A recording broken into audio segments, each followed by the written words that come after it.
चलिए आगे बढ़ते हैं और 10 के दमदार ट्रेड की शुरुआत करेंगे वीरोर में। हमारे साथ आशीष बहेती और अमित सेठ पिछले शो से बने हुए हैं। फ्रेश पर्सपेक्टिव लेकर रचना वैद्य और आशीष कयाल जुड़ेंगे।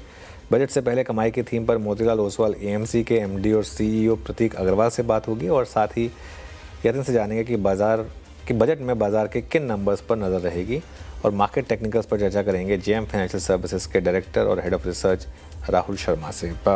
ये सब कुछ ही देर में, लेकिन इससे पहले एक नज़र जरा मार्केट पर। अच्छा मोमेंटम है निफ्टी में, अभी भी हम 25,300 के करीब हैं। एक डिप आई जिसमें बाइंग आ गई, खासतौर से बैंक निफ्टी में वापस हम 59,550 के ऊपर आए। हल्की से डिप आई थी यहाँ पर जो 59,500 के नीचे लेकर गई थी, लेकिन वापस उसमें बाइंग। मिड कैप और स्मॉल कैप में भी रैली है। एडवांस डिक्लाइन आपकी स्क्रीन पर आएगा, वो भी अच्छा कर रहा है इस समय, करीब 3.5:1 का एडवांस डिक्लाइन है। इंडिया विक्स वो भी अभी तक अपने आप को बिहेव कर रहा है। तो कुल मिलाकर अब तक purely from the index point of view सब कुछ ठीक है। इंडिया विक्स करीब 2.5% नीचे। इन टर्म्स ऑफ स्टॉक्स आज का टॉप गेनर ऑयल इंडिया 8% ऊपर, उसके तुरंत बाद ओएनजीसी 7% ऊपर। क्रूड में उबाल का एक बड़ा इम्पैक्ट यहाँ पर। CG power 4.5%, MCX 4.5%, Petronet LNG 4% ऊपर। ये कुछ स्टॉक्स हैं जहाँ पर आप तेज़ी देख रहे हैं, लेकिन कुछ वीकनेस वाले स्टॉक्स, उनमें एशियन पेंट सबसे ऊपर 6% नीचे, Tata consumer 4%, Maruti Suzuki number से पहले 3% नीचे, Bajaj auto, Eicher Motors, Swiggy, ये कुछ और स्टॉक्स हैं जहाँ पर आज आप थोड़ी सी गिरावट देख रहे हैं। वीरू जी, ये है अब तक की छोटी सी समरी, आपने अनुज से समझी और सार यही है, अब तक टिक कर अब तक बेहतर। पैनल से मुलाकात करते हैं, बात करते हैं आशीष बहेती जी, अमित सेठ जी, और इस बीच में आपको आज की लिस्टिंग दिखाता हूँ। थोड़ा सा अगर आप देखें उस पर भी फोकस करेंगे। और शेरोफैक्स टेक्नोलॉजीज़ के अगर आप देखें तो यहाँ पर 5.5% नीचे, ₹7 नीचे, लगभग 116.97 पे। इशू प्राइस 124 का था और करीब 1907 करोड़ रुपये इन्होंने अगर आप देखें मोबिलाइज किए थे, एकत्रित किए थे, और करीब 3.25 गुना सब्सक्राइब होता है। बहुत स्ट्रॉन्ग सब्सक्रिप्शन नहीं थी एंड ठीक वैसे अगर आप देखें तो यहाँ पर माहौल भी है और लिस्टिंग डे। अब एक काम करते हैं, आशीष बहेती जी, अमित सेठ जी पिछले कार्यक्रम से इस कार्यक्रम में होंगे, उनसे करेंगे बातचीत और फ्रेश पर्सपेक्टिव लेकर, ताज़ा तरीन नज़रिया लेकर आशीष कयाल और रचना वैद्य जुड़ेंगे। आप सभी को नमस्कार, कार्यक्रम में स्वागत है। रचना जी, आपके 2 ट्रेड्स। जी गुड मॉर्निंग। और मेरे इस वक्त के 2 ट्रेड्स लॉन्ग साइड पे ही रहेंगे। एक रहेगा केईआई और दूसरा रहेगा यूनाइटेड स्पिरिट्स। केईआई को हम लॉन्ग करेंगे फ्यूचर्स पे और ये 38.35 पे है, हम इसमें ऐसे लगाएंगे 38.05 पे, और अपसाइड पे हमारा टारगेट होगा 38.65 एंड 3900 एज वेल। तो ये 2 टारगेट्स के लिए इसको लॉन्ग करेंगे। दूसरा हमारा जो काउंटर रहेगा that will be United Spirits. यहाँ पे एक अच्छा स्विंग है और एक हल्की सी पुलबैक भी दी है मॉर्निंग के अपटिक के बाद। तो 1330 पे फ्यूचर्स ट्रेड कर रहे हैं, हम इसमें ऐसे लगा सकते हैं 1320 पे, और अपसाइड पे हमारा टारगेट रहेगा 1345।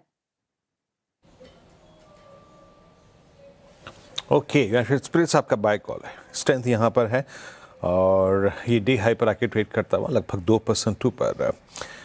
आशीष जी, आपके 2 ट्रेड्स। कयाल जी, आशीष कयाल जी। नमस्कार वीरू, आपको और सभी दर्शकों को। देखिए यहाँ पर जो पहला ट्रेड होगा मेरा HCL टेक्नोलॉजी पे होगा। ये स्टॉक ने एक बहुत ही बड़ा राउंडिंग बॉटम पैटर्न बनाया डेली टाइम फ्रेम चार्ट पे और ये ब्रेकआउट की कगार पर है। मोमेंटम बनना बाकी है, लेकिन मेरे ख्याल से यहाँ से एक अच्छा रुझान मिल सकता है, ये अच्छी एंट्री हो सकती है, रिस्क रिवॉर्ड काफी अपीलिंग है। तो HCL टेक पे लॉन्ग पोजीशंस क्रिएट की जा सकती है। ऊपर में जो टारगेट है वो 1815 का है और नीचे जो स्टॉप लॉस लगाना होगा 1670 का। दूसरा जो स्टॉक है वो है MCX पे। MCX पे हम ऑलरेडी देख सकते हैं कि स्टॉक बहुत जबरदस्त परफॉर्म कर चुका है और अभी भी आज के दिन भी 6% ऊपर ये स्टॉक कामकाज कर रहा है, 6% ऊपर चढ़ के।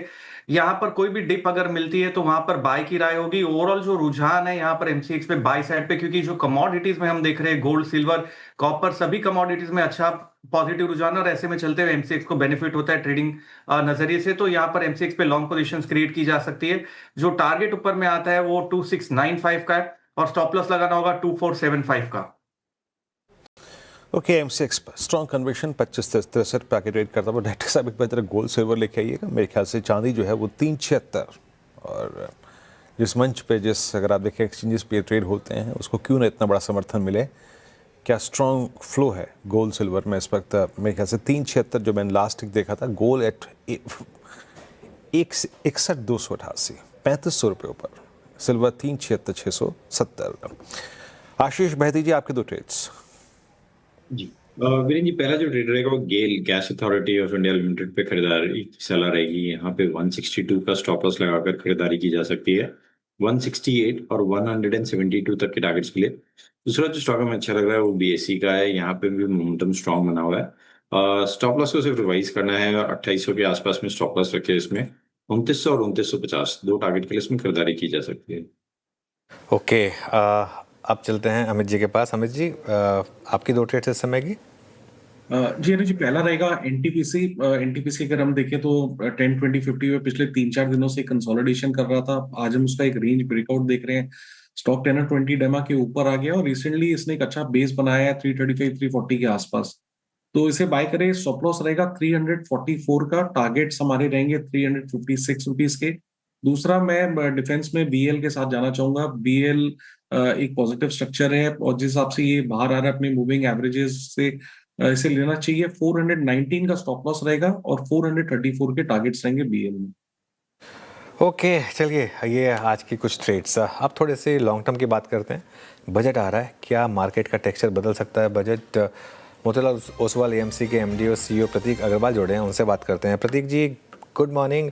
हमारी मार्केट में काफ़ी पेनफुल पीरियड रहा है, खासतौर से जनवरी का महीना तो बहुत ही पेनफुल रहा। कल थोड़ी रिकवरी आई, हालांकि एक्सपायरी की वजह से। लेकिन अब आपका क्या व्यू है इस समय बजट से जस्ट पहले? क्या व्यू होगा मार्केट को लेकर? नहीं, जैसा कि आपने कहा, मार्केट में इसको कहता है काफी, हम लोग कहते हैं बियर हक चल रहा है। कोई चीज पॉजिटिव हम देख ही नहीं पा रहे हैं। इसमें कुछ पॉजिटिव चीजों की तरफ ध्यान आकर्षित करता हूं। DXY कल 95.5 पे आ गया। मतलब हम रुपए को देखते हैं, रुपया शायद वीकन होता जा रहा है, but next to rupee dollar शायद दुनिया की one of the worst performing currency है।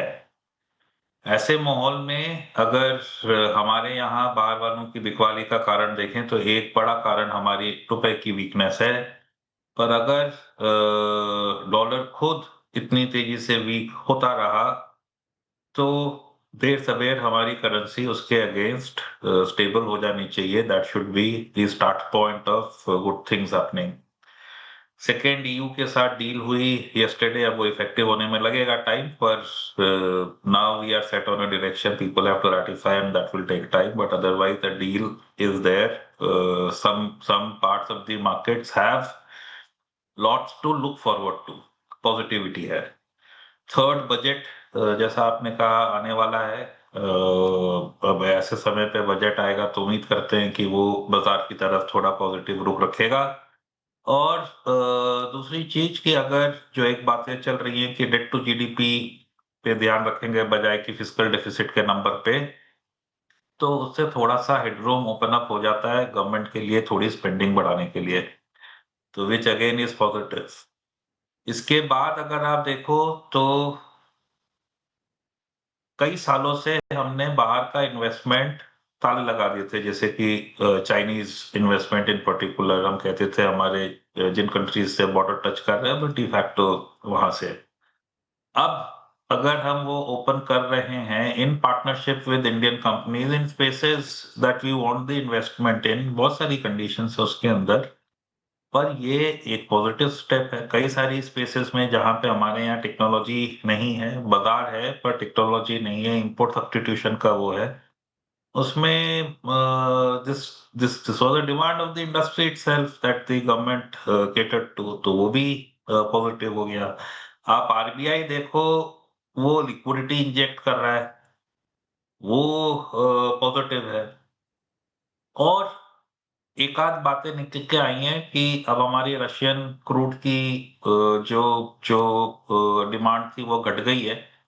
यूएस वालों ने ही नोटिस किया है और खुद ही बताया है कि there should be a road map to take away 25%।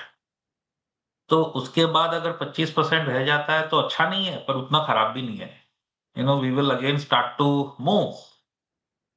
अब ये सारी पॉजिटिव चीजें होते हुए भी आज के दिन कुछ ऐसा वातावरण है कि लोग नोटिस ही नहीं कर पा रहे हैं और लोगों को नेगेटिविटी बहुत ज्यादा है।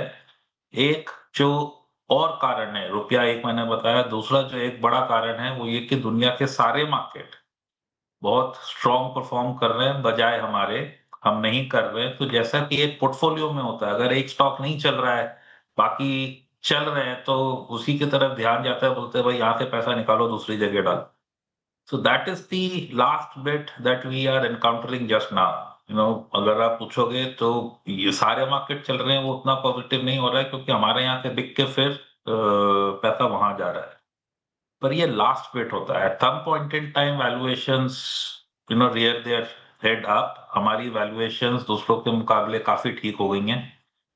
तो ये लास्ट हमको लगता है पीरियड है ऑफ कंसोलिडेशन। मतलब अभी तो हम डाउन ही आ रहे हैं, तो कुछ समय में consolidate and then if things pan out the way I have described, I think positivity का माहौल बनेगा। प्रतीक जी, आपके मुंह में घी शक्कर और पॉजिटिविटी का माहौल बनेगा and this is last phase of selling. ईश्वर करे ऐसा ही हो। ऐसे में सर उन चीज़ों पे थोड़ा सा लॉजिक या फिर बात करते हैं जहाँ पे डिफरेंशियल क्लियर कट विजिबल है। आप देखिए कुछ private banks like HDFC bank, ICICI bank अभी भी उतनी स्ट्रांग बाई नहीं थी। आपने नंबर्स भी देखे सर, और एक तरफ आप देखिए SBI और PSU बैंक्स क्या कमाल किए हुए हैं। क्या इस डिफरेंशियल को बाय करना चाहिए? वैल्यूएशंस इन बैंकों की जो कूलिंग ऑफ हुई है उसके बाद आपको कैसे लग रहा है?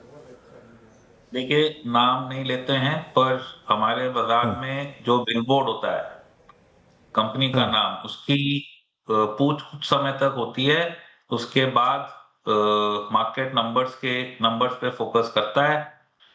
अगर किसी कंपनी की वैल्यूएशन दूसरे से आधी है और ग्रोथ, ROE वगैरह सब सिमिलर है, तो मार्केट पूछेगा कि भाई ये इतना सस्ता क्यों होना चाहिए। And I think some bit of that is happening in the market. Market में पहले किसी और तरीके से करते हैं। 90 का दशक था, IT सर्विसेज आई, छोटी कंपनियां थी, इंडेक्स में नहीं थी, लंबे समय के लिए ग्रो की, उनकी वैल्यूएशन उस ग्रोथ को रिफ्लेक्ट की। ओके, वैसे ही प्राइवेट सेक्टर बैंक अर्ली 2000 से आए, 20 साल तक बाकी सबसे काफी स्ट्रॉन्ग ग्रोथ करते रहे, उनको एक बाजार में आउटकम मिला। अब अगर ये दोनों स्पेसेस, सॉफ्टवेयर भी 5-6-7% की ग्रोथ, करेंसी के साथ 10% की PAT increase, private sector bank 11-12-13% की ग्रोथ, जो इंडेक्स की ग्रोथ के आगे आसपास है, तो मेरी समझ में नहीं आता कि इनकी वैल्यूएशंस बाकी सारी चीजें जो कि सिमिलर ग्रोथ करती है, सिमिलर ROE करती है, उनसे इतनी ज्यादा क्यों होनी चाहिए। पॉइंट 1। तो अब दूसरे पॉइंट पे आते हैं। दूसरा पॉइंट ये है कि भले ही आज के दिन इंडेक्स सबसे स्ट्रॉन्ग दिख रहा है, पिछले 1 साल में इंडेक्स ने पॉजिटिव रिटर्न दिया। ब्रॉड मार्केट जैसे जैसे आप इंडेक्स के दूर जाओ, नेगेटिविटी आपको बढ़ती हुई दिखेगी। ओके, पर अगर आप अर्निंग्स पे फोकस करते हो तो इंडेक्स में अर्निंग्स ग्रोथ नहीं है। अर्निंग्स ग्रोथ 7-8% के इंडेक्स में, इंडेक्स चला 4-5%, वैल्यूएशन करेक्शन नकद 3% हुई होगी। अगर आप ब्रॉडर मार्केट में जाओ, स्पेशली जो न्यू ग्रोथ स्पेसेस है, वहां पे valuation correction has been of a very different order, वहीं पे ग्रोथ आई है। तो ये जो डायकोटोमी है, this is the real dichotomy. हम इंडेक्स को सेफ मान रहे हैं, बट वहां पे ग्रोथ नहीं है। वो ठीक है, वो रुका है, अच्छी बात है। अगर वो भी गिरता तो और पानी खाता, पर ग्रोथ इंडेक्स के बाहर है। जब मार्केट नॉर्मलाइज होगी तो this will again manifest itself. उधर फोकस करें, जो मेरा ध्यान है वहां पे जिन कंपनीज में आपको लगता है लंबे समय की ग्रोथ आएगी, जैसे सॉफ्टवेयर में आई या प्राइवेट सेक्टर बैंक में आई इन देयर अर्ली पार्ट्स, वहां पे शायद पैसे ज्यादा अच्छे। प्रतीक जी, एक स्पेस जिसमें बहुत बड़ी रैली थी GST कट के बाद, वो थी ऑटोमोबाइल स्पेस। यहाँ पिछले 3-4 दिन से करेक्शन आ रही है। कार्स में करेक्शन इसलिए कि हमने यूरोपियन कार्स पे शायद, हालांकि वो कल से नहीं होगा, लेकिन मार्केट थोड़ा सा पहले ही मूव करता है सस्ते, मतलब शायद जर्मन कार्स का रिस्क रिलेटिवली अभी के मुकाबले, और थोड़ा सा कमोडिटी प्राइसेस जो भागे हैं, इसका भी कहीं ना कहीं अब एक शायद डर सता रहा है मार्केट को। ऑटोज पर अब आपका हाउस व्यू क्या है, अब आपका फंड व्यू क्या है यहाँ पर? देखिए, ऑटोज में एक होता है पेट्रोल डीजल की गाड़ियां, दूसरा होता है EVs। अपने खुद डिसाइड करते हैं कि 5 साल बाद हम क्या करेंगे खुद, 10 साल बाद पूरी जनता क्या करेगी, एंड उसके हिसाब से फिर हम सोचें कि किस चीज़ की कितनी वैल्यू होनी चाहिए। तो अगर आप हमारा हाउस देखोगे, we are very light on ICE vehicles. हमको वो end of life cycle business लगती है। हम शायद गलत हो सकते हैं, पर हमको ऐसा नहीं लगता कि जिस तरीके से बैटरी के भाव कम हो रहे हैं, जिस तरीके से रेंज बढ़ रही है, जो एक एक्सपीरियंस आपको एक ईवी में आता है, वो आइस व्हीकल दे ही नहीं सकती। तो देर सवेर ये चेंज होना है। तो जो आइस व्हीकल वाले बड़े मैन्युफैक्चरर हैं, वो तो अपने आप को सब्स्टिट्यूट ही करेंगे, even if they are very successful in EV. तो हमारा मानना यह है कि जो आइस में शायद थोड़े पीछे रह गए और ईवी में आगे निकल रहे हैं, उन पे फोकस किया जाए। अगर कोई स्टैंड अलोन ईवी है तो और अच्छा।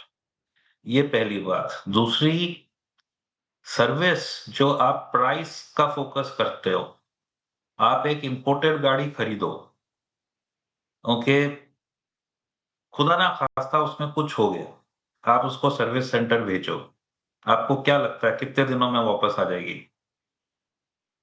वो चेंज नहीं होगा, भले ही आप अपनी इंपोर्ट ड्यूटी कम कर लो या कुछ भी कर लो। At some point in time मुझे लगता है इंडियंस का जो एक रुझान है कि बाहर की चीजें अच्छी हैं, उसको लेके अगर हम चलें तो लोग हमको इज्जत की नजरों से देखेंगे, वही चेंज हो रहा है। अब तो अगर आप देसी में चलते हो तो आपकी इज्जत बढ़ती है। उसके ऊपर से आपकी गाड़ी खराब हो गई, 1.5 महीना गैराज में पड़ी रहे तो क्या होगा? उस पे फोकस करो। इससे कुछ ज़्यादा चेंज होना नहीं है, सेंटीमेंट ठीक है, चेंज होता रहता है। ओके, अच्छा प्रतीक जी, आखिरी प्रश्न पूछूंगा आपसे यहाँ पे। एक दो बास्केट और जो अब धीरे धीरे स्ट्रांग हो रही हैं। अब I think that's, I mean, chasing crude as of now 65 के ऊपर क्रूड, 68 की ट्रेजेक्ट्री तक का बहुत सारी बास्केट्स हैं जो सडनली अगर आप देखें मूव कर रही हैं। लाइक अपस्ट्रीम कंपनियां हो गई, आप कोल इंडिया को देखिए, यहाँ अच्छी स्ट्रेंथ है। अच्छा, एक और तबका जोड़ देता हूँ यहाँ पे, closer to budget, that defence space, again थोड़ा सा प्राइस पिक कर रहे हैं। आपका व्यू क्या है सर? एक दो थीम्स और जहाँ पे आपका बड़ा कंस्ट्रक्टिव अप्रोच हो, या फिर क्लोजर टू बजट आपको कुछ इंटरेस्ट हो इन स्पेस में? कि कमोडिटीज में जो आपने नोटिस किया वो सही है। दुनिया भर में कमोडिटीज के प्राइस बढ़ रहे हैं। पहले प्रेशियस से शुरू हुआ, फिर industrial copper, aluminium, zinc, silver सबसे शुरू हो गया। अब जियोपॉलिटिक्स की वजह से शायद क्रूड में और नेचुरल गैस में थोड़ा अपटिक है। दैट शुड सेटल डाउन, पर ठीक है। तो पर हमारा हाउस कमोडिटीज से दूर रहता है, क्योंकि अटकलों के अलावा हम कुछ ज्यादा लगा नहीं सकते हैं कमोडिटी प्राइस के ट्रेंड के उसमें।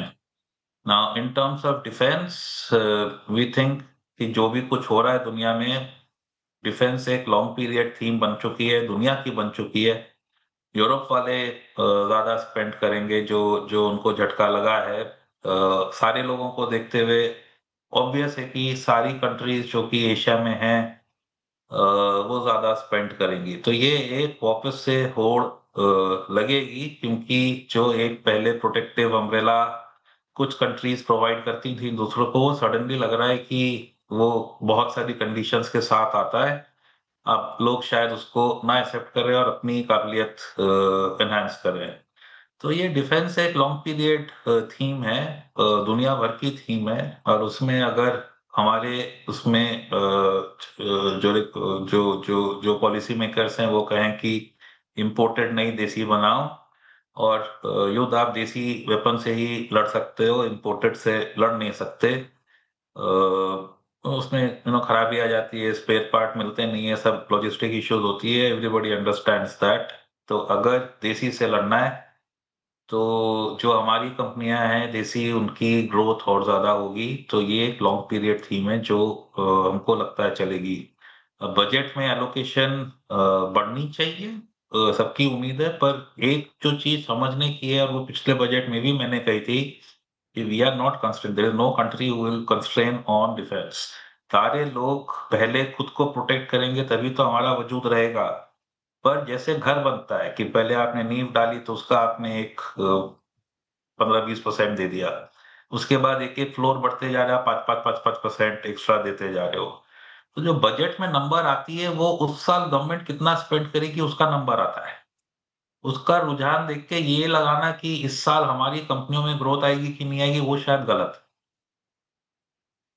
ऑल राइट प्रतीक जी, बहुत बहुत शुक्रिया आज हमारे साथ जुड़ने के लिए और इन सब टॉपिक्स पर अपनी राय रखने के लिए। Thank you so much. आगे बढ़ते हैं अब और बाजार की बजट में किन नंबर्स पर नजर रहेगी ये समझते हैं यतिन से। यतिन, गुड मॉर्निंग, बताइए। Good morning. और बजट के बिग नंबर्स हर साल हम आवाज पे आपको बताते हैं कि कौन से वो बजट के की आंकड़े हैं जो आपको नजर पे रखने चाहिए। ऑब्वियसली शुरू करते हैं फिस्कल डेफिसिट के साथ, क्योंकि ये एक जादुई आंकड़ा है जिस पे पूरे बाजार की नजर होती है। FY 26 यानी करंट फाइनेंशियल ईयर पे पेग जो ब्रोकरेजेस कर रहे हैं और जो सरकार का अनुमान रहेगा वो लगभग 4.4% का रहेगा। और अगले साल का आंकड़ा जो है वो इंपॉर्टेंट रहेगा। इंपॉर्टेंट इसीलिए रहेगा क्योंकि जो लीवे है सरकार के पास काफी कम है, तो क्या उस परिस्थिति में 4.2 का फिस्कल डेफिसिट मेंटेन कर पाएंगे कि नहीं कर पाएंगे, वो एक क्लैरिटी चाहिए सरकार से। लेकिन 4.2% का जो फिस्कल डेफिसिट टारगेट है अगले साल के लिए वो काफी अहम रहेगा देखने के लिए। अगर हम नॉमिनल GDP की ग्रोथ की बात करें तो यहां भी जो सरकार के आंकड़े हैं जो इकोनॉमिक सर्वे में आएंगे ये भी काफी इंपॉर्टेंट रहेंगे। करंट फाइनेंशियल ईयर में अगर हम देखें तो 8% की ग्रोथ नॉमिनल साइड पे और अगले साल लगभग 10-11% की ग्रोथ नॉमिनल साइड पे आप GDP की देख सकेंगे। ये ब्रोकरेजेस का अनुमान है। इसके अलावा FY 27 में क्योंकि बहुत सारे डाइवेस्टमेंट्स अभी भी बाकी हैं, स्ट्रेटेजिक डाइवेस्टमेंट्स बाकी हैं, इस साल थोड़ा शॉर्टफॉल है। क्या वो अगले साल कैरी फॉरवर्ड होता है कि नहीं वो देखने लायक है। 60 से 80 हजार करोड़ रुपए के बीच में ये आंकड़ा रह सकता है डाइवेस्टमेंट का टारगेट सरकार की तरफ से, तो ये भी एक आंकड़ा है जो हम फोकस में रहेंगे। अच्छा, केपेक्स ये काफी इंपॉर्टेंट रहेगा। अभी तक लगभग 10 लाख करोड़ के आसपास का केपेक्स एग्जीक्यूट हो चुका है। करंट फाइनेंशियल ईयर में लगभग 11.5 लाख करोड़ का केपेक्स सरकार की तरफ से एक्सपेक्टेड है कंक्लूड होने के लिए। लेकिन अगले साल जो है 10% की ग्रोथ ब्रोकरेजेस मान के चल रहे हैं कि यहां हो सकती है और इसीलिए 12.5 लाख करोड़ से ज्यादा का केपेक्स का लक्ष्य सरकार का रह सकता है। इससे अगर कहीं ज्यादा लक्ष्य सरकार का हो तो मार्केट उसको पॉजिटिव ले लेगा। तो FY 27 का जो केपेक्स टारगेट है 12.5 लाख करोड़ के ऊपर अज्यूम कर रही है ब्रोकरेजेस। और अगर हम FY 26 के बजट की बात करें, क्योंकि जो बजट एस्टिमेट से अब रिवाइज्ड एस्टिमेट्स आएंगे, तो ग्रॉस जो मार्केट बोरोइंग है वो लगभग 14.8 लाख करोड़ के आसपास एक्सपेक्टेड है। और नेट बेसिस पे इस साल सरकार पूरी तरीके से लगभग 11-11.25 लाख करोड़ के आसपास बोरो कर सकती है और इस साल का कुल बजट का साइज लगभग 51 लाख करोड़ के आसपास का हो। और अगले साल की जो नेट और ग्रॉस बोरोइंग फिगर है ये भी काफी अहम रहेगी, क्योंकि बाजार का ये मानना है कि नेट बेसिस पे अगले साल के लिए सरकार शायद 12.5 लाख करोड़ बोरो कर सकती है। शुक्रिया यतिन। तो ये बजट के बिग नंबर्स जिन पर आपको नज़र रखनी है। अब मार्केट पर वापस आते हैं। GM फाइनेंशियल सर्विसेज के डायरेक्टर और head of research Rahul Sharma मौजूद हैं। Rahul ji, good morning. क्या निफ्टी में डबल बॉटम के साइन हैं? कल जिस तरीके से हम वापस 24,925 तक गए, वहाँ से बाउंस बैक दिखाया, पहले भी यही हुआ था। क्या एक सेंस बन रहा है कि यहाँ पर थोड़ा सा बेस है मार्केट के लिए, या कहना थोड़ा जल्दबाजी होगी? नहीं, जी हाँ, बिल्कुल। देखिए, 200 दिन के मूविंग एवरेज के आसपास निफ्टी ने सपोर्ट लिया है। 2 बार हमने 24,900 का लेवल जो है ऑनर किया है और मुझे लगता है कि ये जो भी मंथली सीरीज हो गई है, साथ में बड़ा इवेंट है, इन सबको देखकर लग रहा है कि बाउंस बैक निफ्टी में है। तो निफ्टी में बायस जो है पॉजिटिव रखी है। इनफैक्ट इस वोलेटिलिटी में हमने हमारे क्लाइंट्स को निफ्टी 20 बाय करने की भी राय दी है और ओवरऑल निफ्टी में हमारा आउटलुक ये है कि 25,500 यानी कि तकरीबन 250 पॉइंट का इमीडिएट अपसाइड निफ्टी में दिखता है और 25,500 का लेवल अगर निकला तो 25,800 भी पॉसिबल है। तो क्लियरली निफ्टी में आप बाय करके चल सकते हैं। ओवरऑल रिस्क रिवॉर्ड फेवरेबल है और वोलेटिलिटी डेफिनेटली रहेगी, क्योंकि बड़ा इवेंट है संडे को, तो और इंडिया विक्स भी 14% के आसपास है, तो इंट्राडे वोलेटिलिटी जरूर रह सकती है। लेकिन ओवरऑल हमें लगता है कि जो मार्केट का टेक्सचर है, at least worst is behind us, at least for the short term now. Overall अगर सेक्टर्स की मैं बात करूं तो 2 sector head and shoulder market में एकदम तेजी में है। सबसे पहला है मेटल्स। इसमें कोई तरीके की मंदी हमें देखने को नहीं मिली है। मेटल्स अभी भी काफी मजबूत खड़ा हुआ है। मेटल्स में अगर हम देखें तो हिंदुस्तान कॉपर में आज फ्रेश ब्रेकआउट देखने को मिला है। स्टॉक ने 585 के आसपास ब्रेकआउट दिया है और हमें लगता है कि तकरीबन 640-650 तक के लक्ष्य हिंदुस्तान कॉपर में पोजिशनली देखने को मिल सकते हैं और ओवरऑल मेटल्स के अंदर जो बायस है वो पॉजिटिव रहेगा। दूसरा एक सेक्टर जो रिलेटिवली अच्छा परफॉर्म कर रहा है वो है PSU बैंक्स। और हमें लगता है कि पीएसयू बैंक्स में भी मोमेंटम हाई रह सकता है। इसमें सबसे सेफेस्ट पिक रहेगा SBI, state bank of India. हमें लगता है 1080-1100 रुपए तक के टारगेट्स आपको एसबीआई में भी बजट तक देखने को मिल सकते हैं। तो ये 2 सेक्टर्स हैं, मेटल्स और पीएसयू बैंक्स, जिसमें बायस पॉजिटिव है। और साथ में निफ्टी जो है यहाँ पर काफी बढ़िया लग रहा है। हमें लगता है कि 25,500, 25,800 तक के लेवल्स आपको आने वाले शॉर्ट टर्म में देखने को मिल सकते हैं। ओके अच्छा राहुल जी, जिन स्पेसेस में सडनली बाजार का कन्विक्शन, कॉन्फिडेंस थोड़ा कम हुआ है कल ईयू और भारत के बीच डील के बाद, दैट्स आई थिंक ऑटो, कुछ कोलैप्सेस विजिबल हैं वहाँ पे। आपका टेक क्या है, ऑटो को कैसे ट्रीट कर रहे हैं आप? जी देखिए, ऑटो डार्लिंग सेक्टर था, पूरे जीएसटी कट आने के बाद पूरे मार्केट को लीड किया था, और ये लीडरशिप कहीं ना कहीं खोई है जनवरी सीरीज में। अगर हम स्ट्रॉन्गेस्ट ऑफ द पैक देखें, चाहे वो एमएनएम हो, मारुति हो, काफी सारे स्टॉक्स के जो स्ट्रक्चर्स है वो काफी डेंट हुए हैं। और हमें भी लगता है कि फेब सीरीज में बायस जो है शिफ्ट होता हुआ दिखेगा। जो बाय ऑन डिप का एक आउटलुक काफी बढ़िया चला ऑटो सेक्टर में, अब शायद नहीं यहाँ पर बनता हुआ चलेगा, और एक तरह से इस सेक्टर को अभी स्किप कर देना चाहिए। लेकिन अगर कोई बाउंस बैक की तरफ देखना है तो एमएनएम का इंडिविजुअल सेटअप हमें अच्छा लगता है, काफी ओवरसोल्ड है, 200 दिन के मूविंग एवरेज के पास है, एक बाउंस बैक देखने को मिल सकता है। लेकिन ओवरऑल सेक्टोरल आउटलुक की अगर मैं बात करूं तो ऑटो स्ट्रेंथ में नहीं है, और इनफैक्ट पीएसईज या फिर जो सीपीएसई ईटीएफ है उस पर ध्यान दिया जा सकता है। पब्लिक सेक्टर एंटरप्राइजेज में हमें अच्छी बाइंग देखने को मिल रही है पिछले 2 सेशन में, और हमें लगता है कि बजट के मद्देनजर रखते हुए इस सेक्टर में लीडरशिप वापस आते हुए दिख सकती है। तो पीएसयू बैंक्स हुए या पीएसईज हुए, यहाँ पर मार्केट एक तरह से रोटेट होता हुआ दिख रहा है, इंटरनली स्मार्ट मनी यहाँ पर मूव होता हुआ दिख रहा है पिछले कुछ सेशंस में। ऑलराइट राहुल जी, बहुत बहुत शुक्रिया आज हमारे साथ जुड़ने के लिए और इन सब स्टॉक्स और मार्केट्स पर अपना व्यू रखने के लिए। चलिए, मार्केट अभी भी ठीक ठाक मोमेंटम में है। सेंसेक्स 350 पॉइंट ऊपर, निफ्टी 100 पॉइंट ऊपर, मिड कैप 300 पॉइंट ऊपर, बैंक निफ्टी 300 पॉइंट ऊपर। इस शो को समेटेंगे, इसके बाद शेयर और कंटेंट के साथ देखिए ट्रेडर्स हॉटलाइन।